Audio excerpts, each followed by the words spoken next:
biar nggak apa kali apanya itu, ya kan? Ya, selamat jumpa lagi sahabat-sahabat seniman senusantara. Ya, jumpa lagi kita di klinik Pantun Nusantara. Ini di komunitas Gardu Budaya. Ini lokasinya di Taman Sri Deli. Ya. Ya, Medan. Nah, Sumatera Utara. ya tepatnya di depan Masjid Ahoy, Raya. Medan. Iya. Iya, ahoy. ya.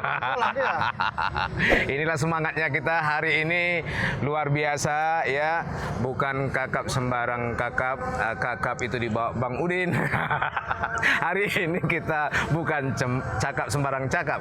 Kita bercakap-cakap dengan Tengku Zainuddin. Alhamdulillah. Ini Iya. tahan, Iya, beriring balam dengan merbah, buah lakum rekah terjatuh, beriring salam dengan sembah. Assalamualaikum warahmatullahi wabarakatuh. Waalaikumsalam Iya. warahmatullahi wabarakatuh. Iya. Apa kabar nih? Karena udah lama betul Aduh, tadi. alhamdulillah Bang. Nah, Apa cerita nih ini? sedap ini. Harus begitu. Iya. Kita jumpa dengan Bang Zainuddin ini. Mungkin sahabat-sahabat seniman Nusantara ini ingin kenal juga sama Bang Tengku Zainuddin. Siapa sebenarnya Bang Tengku Zainuddin ini? Biar sahabat-sahabat seniman Nusantara ini agak kenal lah. Kira-kira proses kreatif, kemudian target-target yang akan dilakukan. Katanya di kebudayaan, fokus di kebudayaan sekarang. Silakan Bang. Jadi beginilah pula Kak. Namanya memperkenalkan diri, nama tadi udah disampaikan Kak Raudah untuk para pemirsa, rekan-rekan sekalian senusantara, penikmat kilit melantun. Iya. Nah, nama saya Tengku Zainuddin. Aktivitasnya tentu saja tidaklah terlalu membesar-besarkan diri, kan gitu ya Kak ya. Iya. Walaupun Kita memang sudah besar ya. kita hanya sebatas sebagai orang yang cinta akan budaya.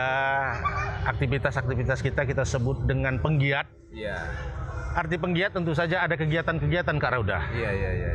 Kegiatan-kegiatan itu lebih banyak kita fokuskan kepada riset-riset dan penelitian tentang bagaimana sebenarnya kebudayaan itu yang sedang berlangsung sekarang. Tentu saja kita harus berlandaskan kepada kejadian-kejadian dahulu sekarang untuk bisa meretas gimana kira-kira ke depan. Ini kira-kira begitulah ceritanya. Kenapa memilih budaya? Tentu kan orang bertanya, tanpa budaya mungkin tak ada kita ini. Betul. Segala macam tuntunan-tuntunan, kalau kita pikir-pikirkan dari buku-buku orang pintar, segala macamnya itu konon kabarnya budi dan daya lah pula asalnya. Itu tak perlu pula kita kupas lagi. Nah, tinggal lagi seperti yang Kak Rudah sampaikan tadi. Apa konsentrasi-konsentrasi selama ini yang sudah pernah dilakukan? Jadi beberapa waktu yang lalu kita coba untuk membuat sebuah riset panjang yang kami beri nama Telusur Jejak Budaya Orang Laut. Oh, telusur jejak Budaya Orang Laut. budaya orang laut. Itu ada antologi puisinya itu. Begitulah kira-kira. Jadi sedikit saya jelaskan ini Kak Raudah. Iya. Kenapa menamakannya orang laut? Jadi setelah kami menelusuri bersama dengan rekan-rekan, orang yang tinggal di pesisir itu tidak semuanya nelayan. Oh iya, betul. Tapi mereka mengatakan dirinya orang laut. Wah, jadi mungkin sedikit lah Abang, ya kan? Karena Abang tadi sudah menyebutkan nama Tengku Zainuddin, kemudian konsentrasinya di budaya, lebih fokus lagi di laut. Jadi macam penasaran saya jadinya. Bukan paku sembarang paku jangan disimpan dalam celana. Ini ada kata Tengku, mungkin bukan sembarang Tengku. Ini Tengku Abang ini dari mana? Allahu Akbar. Terpasar berterombo pula kita lagi ini. Jadi begini, ayahanda saya dari Kesultanan Asahan, tepatnya dari Kuala. Sementara ibunda saya dari Perbongan, dari Serdang Tengah. Jadi kalau saya ditanya, saya tidak ikut emak boleh, tidak ikut ayah boleh, tapi saya tentunya ikut ayah. Iya. Kaum kerabat kita di Perbongan, di mana-mana sampai ke Langkat, dari hubungan-hubungan kekerabatan ada. Iya. Di Batubara, Tanjung Balai, Kisaran, sampai ke Labuhan Batu, tentunya dari hubungan kekerabatan juga ada. Namun demikian, dalam hal meneliti tadi, dalam hal beraktivitas tadi, tidaklah kita pula fokus kepada Melayu. Wah, iya ini sedap nih. Kalau dia fokus kepada Melayu, mungkin namanya budayawan Melayu. Iya. Saya lebih memfokuskan diri kepada budayanya. Iya. Baliklah ke pesisir tadi ceritanya nih Kak Raudah nih. Tidak cuma orang Melayu saja yang ada di pesisir tuh. Ada pendatang orang Aceh, orang Jawa, orang ini. Mereka selama kami bergaul di sana betul-betul mengikuti adat istiadat, nilai-nilai kemelayuan tanpa mereka harus jadi Melayu. Iya. Kalau Batak tetap bermarga. Iya. Aceh tetap Aceh. Itulah nampak saling menjaga. Iya. Dan memang betul-betul budaya kita ini memang Bhinneka Tunggal Ika tadi. Terkait apa yang Kak Raudah sampaikan tadi sebagai produk dari hasil penelitian kami, alhamdulillahnya baru kelompok-kelompok kita bersama-sama inilah yang penelitiannya dibentuk hasilnya dalam bentuk antologi puisi. Iya. Biasanya kan penelitian Kak Raudah ini kan bentuknya tulisan ilmiah, jurnal. Tapi baru kelompok kita inilah yang berani mempadu-padankan kemampuan hasil penelitian itu bentuknya antologi puisi. Iya, luar biasa sahabat seniman senusantara. Kalau kita bilang bukan paku sembarang paku diletakkan di atas meja. Ternyata Abang Da kita ini bukan tengku sembarang tengku, ini keturunan raja. Nah, lalu bukan meja sembarang meja terbuat dari kayu. Iya, bukan raja sembarang raja. Raja tidak hanya sekedar mencintai budaya Melayu, gitu Bang ya. Begitulah pula dia. Jadi Kak Raudah, panjanglah sedikit cerita nih ya. Dalam kami melakukan riset kebudayaan ini, saya tekankan kepada kawan-kawan yang mungkin adalah yang menjadi patron. Kami selalu menyampaikan, ikuti zamanmu, jangan tinggalkan budayamu. Ini hal yang sederhana. Di awal-awal kami mengumandangkan ini 10-15 tahun yang lalu terkesan asik. Tapi alhamdulillah belakangan ini dengan adanya undang-undang pemajuan kebudayaan dan segala macam mulai dirasakan oleh seluruh pegiat-pegiat budaya dari semua cabang keilmuan dan pergerakannya. Selain daripada itu, kadang-kadang kami menyampaikan dalam bentuk ujar-ujaran, ingat-ingatan. Kalau budaya kita ini bukan sekedar tontonan, tapi budaya kita ini adalah tuntunan. Nah, inilah yang kami sebut dengan nilai. Maka bermitralah kami dengan BPNB, sebuah unit pelaksana kerja dari Kementerian Pendidikan. Pada masa itu kami disupport juga lah oleh Ibu Irini Dewiwanti dan kawan-kawannya sebagai mitra tetap. Bermain dalam ruang-ruang nilai. Jadi kami ini Kak Raudah bukan eksekutor. Kalau kami meneliti tentang pantun, kami tak paham pula pantun. Sehingga dalam hal mengkritisi segala macam, kami tak suka menyalah-nyalahkan. Saya ambillah kira-kira beginilah bahasanya Kak Raudah. Jangan dibukalah pintu luka, kalau dibuka ikan meluru. Janganlah suka mencari salah kita tanyai dulu. Kira-kira begitulah dia kira-kira Kak Raudah. Kenapa demikian? Kalau kita bermain di ruang-ruang budaya itu banyak sekali pandangan-pandangan yang tentu saja berbeda-beda. Sehingga bagaimana caranya agar dia menjadi hamparan yang aman, nyaman, flamboyan, gemah, ripah, loh, jinawi, segala macam itu, kita harus menyusun puzzle. Iya, berarti apa juga tuh? Bukan luka sembarang luka. Tadi lukahnya punyanya nyonya ya kan? Jangan biasakan mencari salah. Kalau mencari salah, kapan ketemu kebenarannya? Begitulah kira-kira Kak. Namun demikian, tatkala nanti di dalam perjalanannya kita melihat ada hal-hal yang bersifat bertolak belakang, tentu saja dengan cara-cara yang santun dan beradab akan kita kemukakan.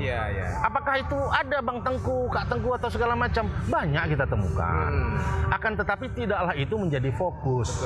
Yang fokus buat kami adalah di mana sebenarnya nilai itu. Kita sekarang berada di Taman Sri Deli. Elok, indah, ada tamannya, banyak orang duduk, segala macam. Ada sejarahnya. Dibuat tahun sekian di masa kesultanan ini, di ini. Tentu kami meneliti di sini, Kak. Dulu tuh nilainya apa sebenarnya dibuat ini? Kalau untuk sekedar kongko-kongko segala macam, mau berbuat macam-macam, tak mungkin dekat masjid. Betul. Kenapa tak dibikin sultan tua itu nyuruk-nyuruk di belakang sana? Tapi mengapa dibuat di sini? Lantas untuk sekarang ini apa sebenarnya nilai yang muncul dari taman ini setelah kepemilikannya jadi kepemilikan pemerintah? Inilah nanti yang akan menjadi butir-butir temuan kami untuk kami persembahkan secara umum melalui abang-abang, media massa. Secara khusus kami sampaikan kepada pemerintah, lebih khusus lagi apa yang akan kami buat di sini. Iya, makanya Abang Da, kami di Klinik Pantun Nusantara ini kalau Abang tadi udah menyinggung, hampir sama sama ini.